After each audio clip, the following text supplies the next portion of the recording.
Bom dia a todos, bom dia a todas.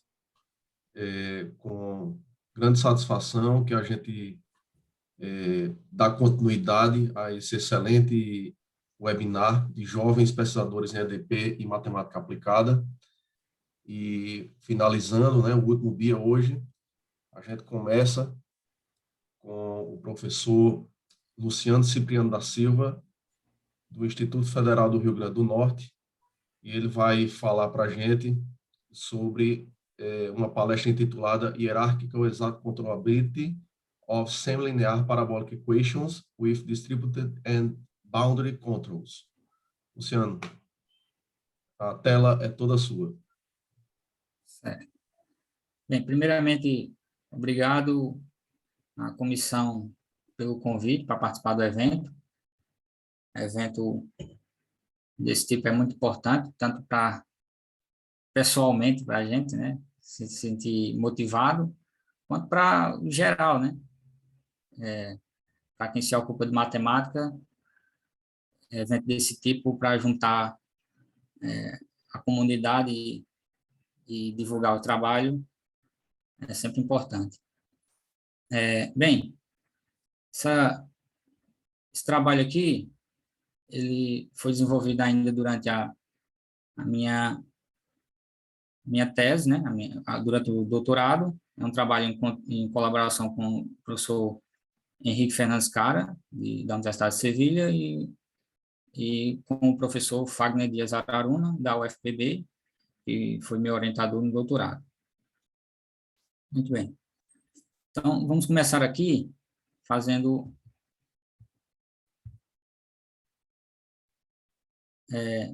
Bem, essa apresentação tem basicamente esse roteiro. Aqui a gente vai fazer uma pequena introdução, né, sobre teoria do controle. E depois vamos falar dos problemas que foram desenvolvidos, né, no trabalho. Que é a controlabilidade com controles distribuídos e na fronteira sendo... mais na frente eu vou dizer o que é o líder e o seguidor, né? Então, o líder vai estar distribuído, ou seja, no interior, o seguidor vai estar na fronteira, e a segunda parte é o líder vai estar na fronteira e o seguidor vai estar distribuído. Então, primeiro, para a gente começar, considere esse problema abstrato, certo? Um problema linear abstrato, onde A e B são operadores lineares, U é o controle, e Y, que vai de 0t em H, é o estado, certo? H e U são espaços de Hilbert. Então, o que é controlar uma equação desse tipo? Você vai colocar uma função aqui, U, né, um controle, que a gente chama U, de modo que esse sistema ele tem um comportamento adequado, partindo de um dado inicial. Y0, você quer que chegue a um estado final que seja do seu interesse, né, usando a função U. Então, basicamente, a gente tem esses tipos de controlabilidade.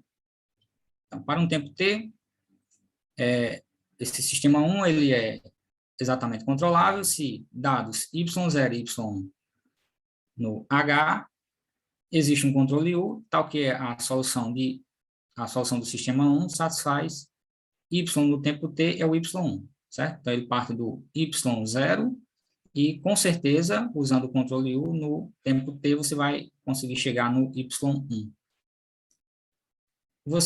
A gente diz que o sistema 1 é aproximadamente controlável quando, da mesma forma, dado um estado inicial y0, um estado final y1, né, e um epsilon maior do que zero, você consegue exibir um controle U, tal que a solução correspondente, agora não é mais exato, né, mas ele vai estar numa bola, né, de centro em y1 e raio epsilon. Então, aproximado significa isso. Controle nulo, o sistema é nulamente controlável, né? Se você consegue sair do y0 e consegue, aliás, saindo do y0, você consegue exibir um controle U, de modo que a solução do seu sistema, no tempo t, vai dar o estado zero, certo? Vai dar zero aqui. E, finalmente, um controle, um sistema desse tipo, ele é dito controlável por trajetórias se dado um y0 e uma trajetória de 1. O que é uma trajetória de 1? Uma solução daquele problema, certo? Só que associada a um controle qualquer, né? Não tem restrição de controle, tá? Então, dada essa trajetória e a condição inicial, você consegue exibir um controle U, de modo que a solução correspondente a esse controle U, no tempo final, conhecida com a trajetória aplicada no tempo final. Tá? Basicamente, são esses os 4 tipos de controlabilidade que a gente trabalha. Aqui, nesse trabalho, a gente vai falar dessa controlabilidade aqui por trajetórias, porque o sistema é um sistema parabólico. Então, relacionado com controlabilidade, a gente tem a observabilidade. Observe que, se eu defino um operador dessa forma, certo? FT, que sai de L2 de U, L2ZTU em H, certo? Definindo assim, ó, F de U sendo o Y no T, certo? Onde esse Y, que está em C0, de 0T, H é a solução do sistema, certo? Com o dado inicial Y igual a 0. Então, defina esse operador, ele vai ser um operador linear, e aí tem um teorema, né, de análise funcional que diz o seguinte: esse operador, a gente consegue provar que esse operador ele é sobrejetivo se somente se existe uma constante tal que você tem essa desigualdade satisfeita para o adjunto dele, certo? Esse FT estrela é o adjunto. Então, observe que ser sobrejetivo para a gente é ser controlável, né? Porque, dado o estado final, se for sobrejetivo, você sempre vai conseguir esse controle U, né? De modo que FT de U vai dar aquele estado final. Tá? Então, essa é uma relação muito importante entre controlabilidade, né? E uma relação muito importante, né? Entre controlabilidade e essa desigualdade aqui com o adjunto, que a gente chama de desigualdade de observabilidade. Então, tem questões também de controle ótimo, onde você encontra um controle, certo? E o controle também tem que minimizar um certo funcional custo, certo? No caso, por exemplo, aqui tem 2 exemplos. Um exemplo de um funcional custo que seja o y de u menos um yd, onde esse yd é uma função dada, ou seja, você quer que sua solução ela fique a uma certa distância, né? Você quer minimizar essa distância, né? Dessa função dada yd para todos os controles. Ou, mais geral, você tem como um tipo de média aqui no funcional também, né? Você quer que a sua função não se distancie, né, vamos dizer assim, dessa função dada, e ao mesmo tempo você quer que tenha a norma mínima aqui, dentre os U. Os controles U, esse U de AD é o espaço dos controles admissíveis, certo? Então, basicamente essas ideias aí iniciais de controlabilidade, e aí a gente vem para o problema que a gente vai trabalhar. Bem, aqui você tem um sistema parabólico, semilinear, certo? Aqui está uma não linearidade. Essa não linearidade é localmente Lipschitz, né, contínua, certo? Aqui você tem esse F, que é um controle principal aqui, distribuído, e você tem 2 controles na fronteira. Um segundo problema é esse outro problema aqui, que é uma equação parabólica também, é a mesma equação, né? Só que agora você tem 2 controles aqui distribuídos e um controle na fronteira. Tá? Aí aqui, esses controles vão estar em espaços adequados, né? Y0, P0, espaços adequados. Essas funções que estão aparecendo aqui, ρ1, ρ2, ρ1 e ρ2, são funções dessa forma aqui.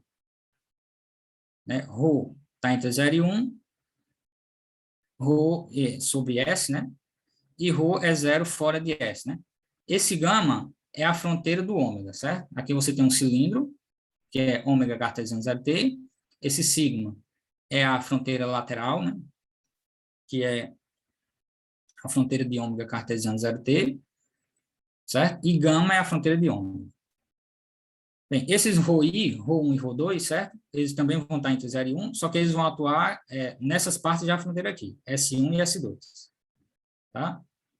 Então, mais ou menos essa é a ideia. E aí, a gente vai controlar esse sistema, só que ocorre o seguinte, nós, além de controlar o sistema, certo? Vamos pegar um controle F. Esses controles aí vão cuidar da controlabilidade, só que ocorre o seguinte, a gente também quer minimizar esses funcionais aqui. Observe que você tem um funcional JI, certo? Que basicamente esse JI diz que você tem que manter a uma certa distância, né? O Y0, você tem que manter o Y0 a uma certa distância dessa função dada, que se, e, ao mesmo tempo, minimizar a norma de V, certo? E um funcional custo também para o F, né?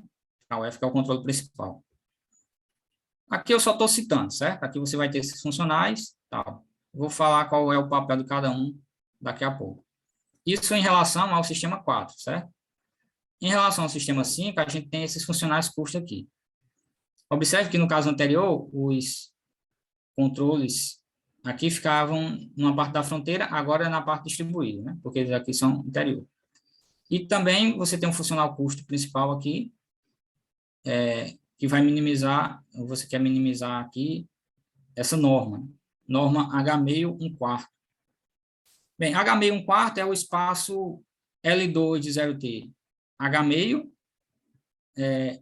H1/4 de 0T L2, certo? Esse tipo de espaço tem lá nos margens, né? Ele trabalha bastante com essa notação. Tá? Então, você tem um problema de controle, onde você tem dois controles atuando nesses funcionais aqui, né? E um controle principal que você quer atuando conforme, né, esse custo aqui, e um controle principal que você quer também minimizar esse outro aqui, esse outro funcional custo. Essas funções que vão aparecendo, que se, aqui no caso, zeta, né, e D, você tem que elas são dadas, certo? São dadas em L2 de 0T, L2 de O1D cartesiano 0T, certo? E Mi1 e Mi2 alfa 1, alfa 2 são dados. E, como eu falei, a gente vai trabalhar controlabilidade na fronteira, desculpa, controlabilidade por trajetórias, então, acho inconveniente colocar aqui como é a trajetória desse sistema, certo? Veja que aqui não tem dependência nenhuma de controle. É o mesmo tipo de equação, só que não tem controle algum. Tá? Então, a gente vai trabalhar a controlabilidade por trajetórias. Então, finalmente, dito aí quais são os elementos que vão aparecer, qual é a estratégia que a gente vai adotar? Então, a gente quer um problema de controlabilidade, tá? Só que, ao mesmo tempo, voltando aqui para os funcionais, você quer que esse VI atue de modo que a função não se afaste dessa função dada, certo? E você quer controlar.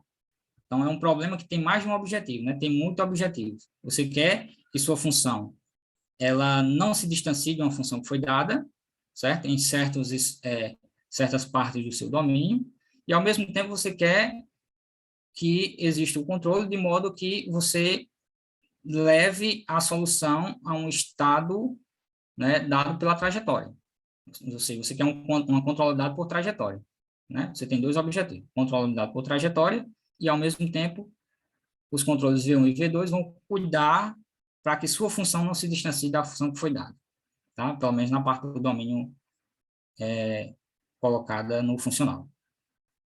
Então, qual é a estratégia aqui? Já que você tem multi-objetivos, a estratégia que a gente vai usar é a estratégia chamada de Stackelberg-Nash, que é, como o próprio nome já indica, né? Você vai usar aqui a estratégia de Nash, que é a estratégia de equilíbrio de Nash, e a estratégia de Stackelberg-Nash, de Stackelberg, que é a estratégia de você ter líder e seguidor, tá? Líder e seguidor. Então, como é que funciona? Você considera para cada F um par, V1 e V2, que vai minimizar os funcionais custos. Aqui eu estou olhando para a primeira equação, tá certo? Para a segunda equação é análogo. Então, você vai pegar, para cada F, você vai provar que existe V1 e V2 que minimizam os funcionais. Tá? Aqui minimizam simultaneamente. Tá? Não é você fixa um e vai minimizar, né, olhando só para o outro e vice-versa. Aqui ficou com erro de digitação, tá certo? Aqui é J1. Então, você quer que, dado V1 e V2, os dois minimizam simultaneamente os funcionais, J1 e J2, certo? Então, se você consegue fazer isso, você tem o que a gente chama de equilíbrio de Nash. O importante aqui é que o V1 e o V2, o V1 atua no J1, o V2 atua no J2, você vai encontrar os mínimos, só que o V1 não interfere no J2 e o V2 não interfere no J1, ou seja, eles atuam de maneira independentes, tá? Essa é a principal ideia do equilíbrio de Nash, você encontrar o mínimo desses dois funcionais, mas um não interfere no outro, não é cooperativo, né? Não é cooperativo. Eles atuam isolados. Então, uma vez que você, para cada F, você consegue provar que existe um equilíbrio de Nash, então, você vai agora, já que você encontrou V1 e V2, observe que V1 e V2 agora vão depender do F. Então, na verdade, o que está atuando agora é só F, né? Uma vez que você encontrou o equilíbrio de Nash. E aí, você vai usar o líder, né? Você vai encontrar um controle principal que vai levar o seu, vai resolver o seu problema de controlabilidade, né? Resolver o problema de controlabilidade. Então, nessa configuração aqui, a gente chama F, que é o controle principal, de líder, como eu já acabei de falar, né? E o V1 e V2 vão ser os seguidores. Então, para cada F, o V1 e V2 vão ser encontrados de modo a minimizar os seus funcionários. Ok, uma vez encontrado, esse V1 e V2 vão depender de F, que é o líder, você vai usar o líder agora, você vai provar que existe esse controle líder, de modo que você consegue controlar o seu sistema, certo? Controlar o seu sistema, no caso aqui, significa controlabilidade por trajetórias. Então, no fim das contas, o que a gente quer provar é que existe uma tripla dessa forma, né? Com V1 e V2 dependendo de F. Uma outra observação é o seguinte, que se você tem F igual a zero, ou seja, o seu sistema, se o sistema é linear, certo? Você encontrar um equilíbrio de Nash, ou seja, minimizar aqueles funcionais custos, significa resolver esses problemas aqui, ó, né? Você deriva igual a zero, tá? Eles vão verificar essas propriedades aqui, né? Em 10. Então, é equivalente. Agora, se não for linear, aí você não tem que você encontrar o mínimo, é a mesma coisa de você ter derivada, aqui derivada de Gatot, né? Nula, certo? Então, só vale se for linear o problema, porque aí você tem a questão de perder convexidade, né? Dos funcionais JI, certo? Então, motivado por isso, a gente chama de quase equilíbrio de Nash esses V1 e V2 que verificam 10, certo? Então, se a derivada de Gatot se anula, então a gente diz que é um quase equilíbrio de Nash. Quando o sistema é linear, quase equilíbrio de Nash e equilíbrio de Nash são a mesma coisa, certo? Porque, como eu acabei de falar, 9 e 10 serão equivalentes. Então, quem começou com essa ideia de controle hierárquico, né, pelo menos o primeiro artigo aqui, foi Lyons, onde aqui ele aplicou a estratégia de Stackelberg-Nash para a equação da onda. E lá ele fez exatamente isso. Tinha um líder, que é o controle principal, tinha um seguidor, que faz o mesmo papel desses seguidores que a gente está trabalhando. Então, dado o líder, ele encontrou o seguidor, que minimiza o funcional custo dele, e depois, já que o seguidor vai depender do líder, ele usa o líder para controlar o sistema. Então, depois veio o artigo de Dias e Lyons, né, que aqui é um artigo bastante conhecido, né, nessa teoria de controle hierárquico, usando a estratégia de Stackelberg-Nash, que é essa mesma estratégia que a gente está fazendo aqui, com um líder e N seguidores. A diferença é que lá ele usou os controles distribuídos e ele trabalhou a controlabilidade aproximada. Aí depois veio esse artigo de Araruna, Cara e Santos, que eles trabalharam a controlabilidade também, só que agora a controlabilidade exata por trajetórias, usando a estratégia de Stackelberg-Nash. Ou seja, eles fizeram lá o que a gente vai fazer agora aqui nesse trabalho, né, fez nesse trabalho, só que lá eles consideram todos os controles distribuídos. E aqui a gente colocou o controle distribuído e de fronteira, certo? Então, aqui eu vou fazer um roteiro de como é que funciona a controlabilidade, só a ideia, né?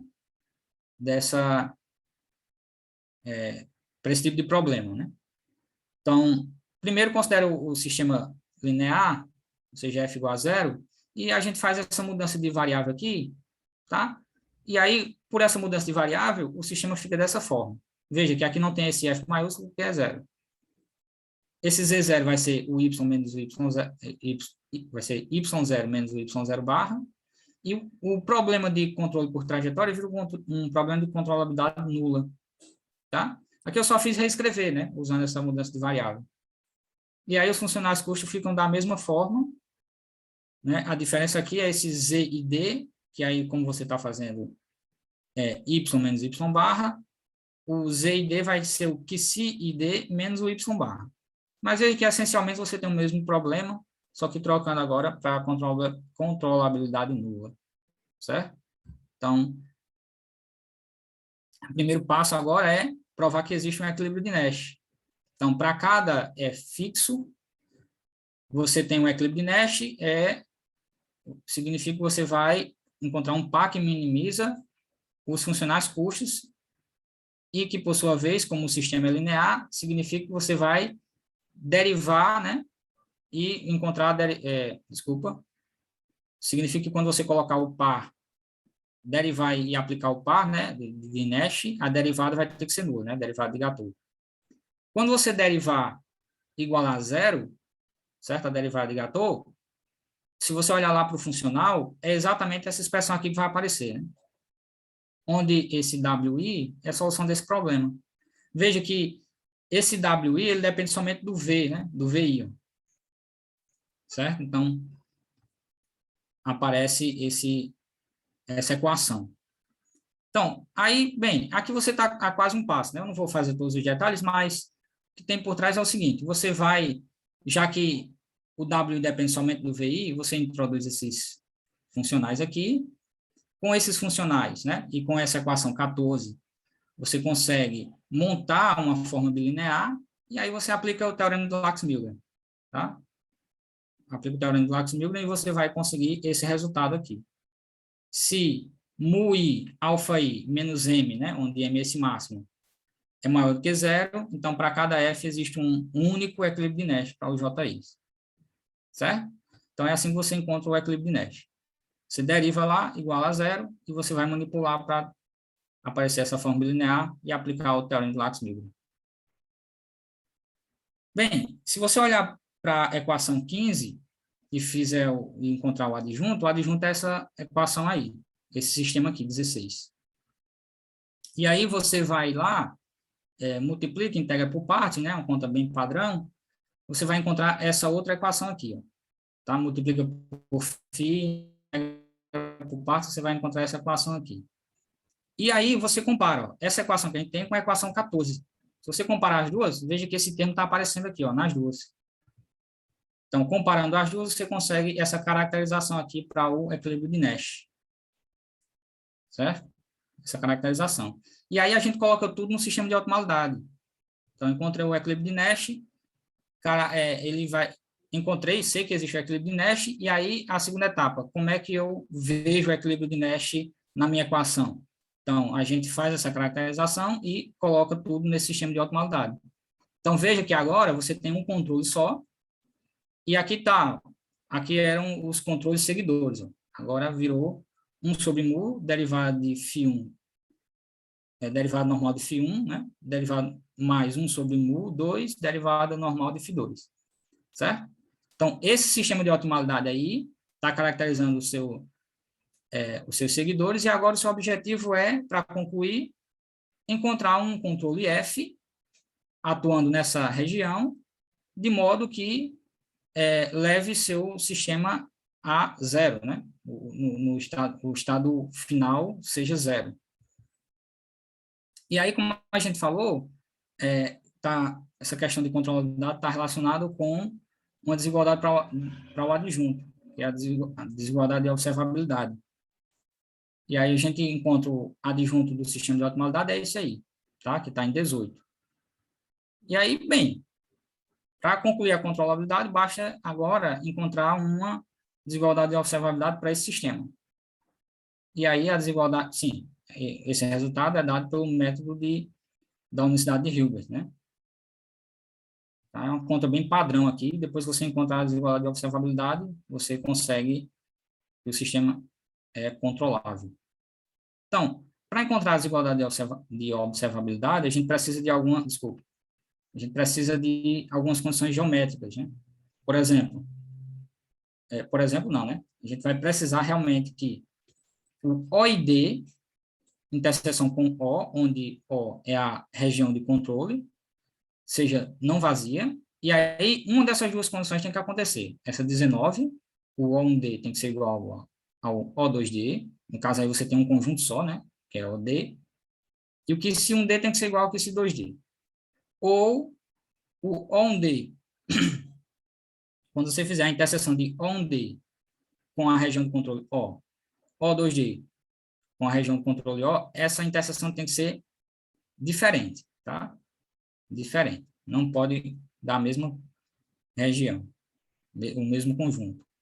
Então, se uma dessas duas condições vale, você consegue a desigualdade de observabilidade, tá?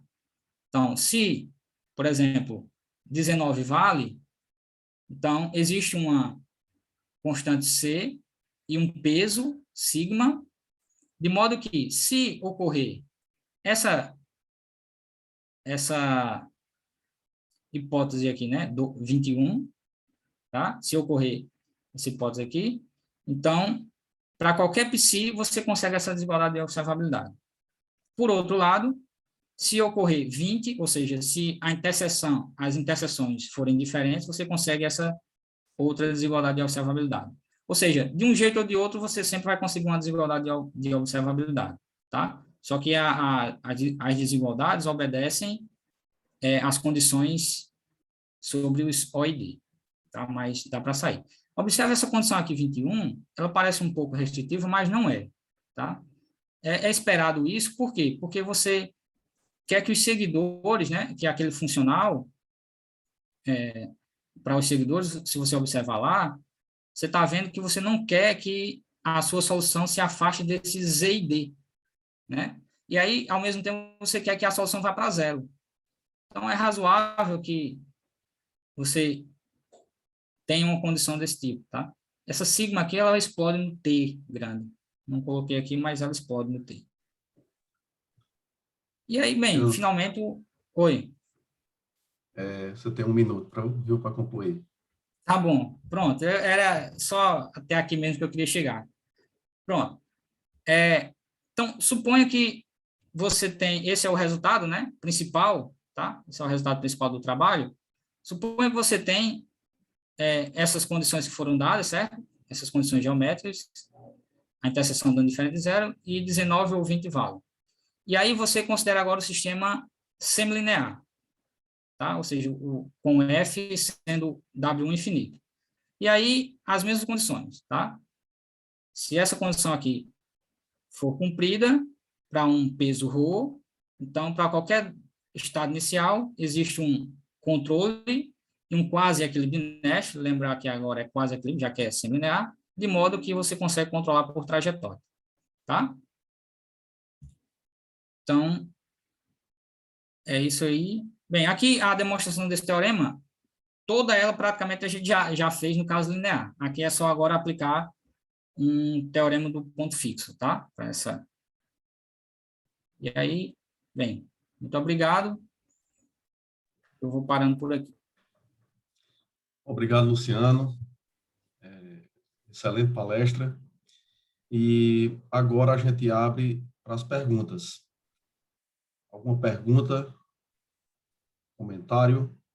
Por favor, abra o microfone ou então coloque aqui no chat. Bom dia. Eu tenho uma Bom pergunta. dia. Sim. Posso fazer? Sim, claro. Tá bom. Bom, Luciano, excelente palestra. É um bom tema. Eu tenho uma dúvida. Então, qual a diferença, assim, grande em relação ao artigo anterior, do caso semilinear, com os controles internos todos distribuídos? Com todos os controles internos, Sim, no método. Você aplicou os mesmos métodos, mas, tipo assim, a diferença está na observabilidade? Mostrar isso? assim, você quer saber qual a diferença, o ganho ou a diferença, assim, Não, na demonstração mesmo.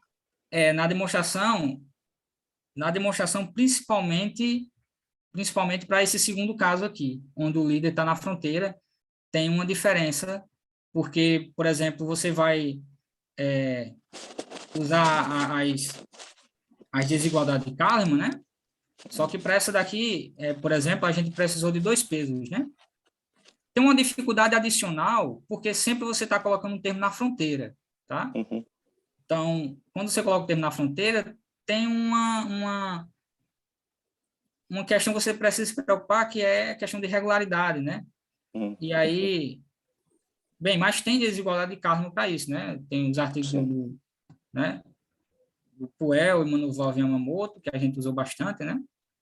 Tem. O problema é que você tem o sistema acoplado com 3 equações. E aí você tem que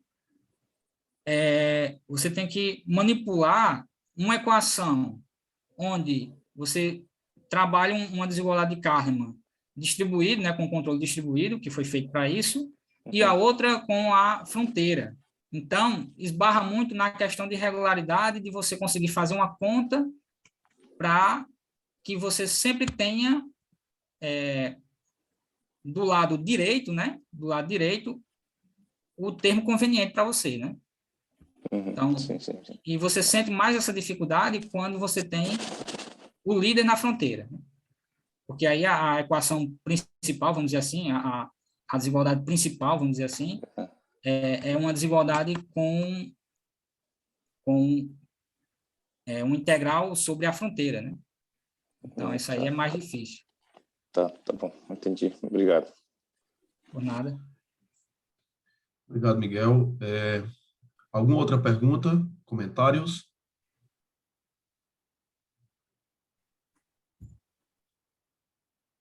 Luciano, eu tenho uma pergunta.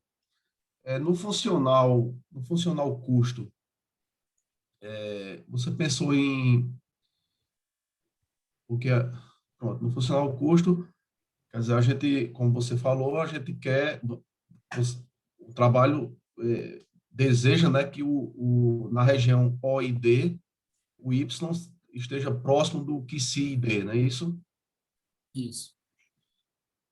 Você pensou em alguma outra condição, por exemplo, já que se trata de controle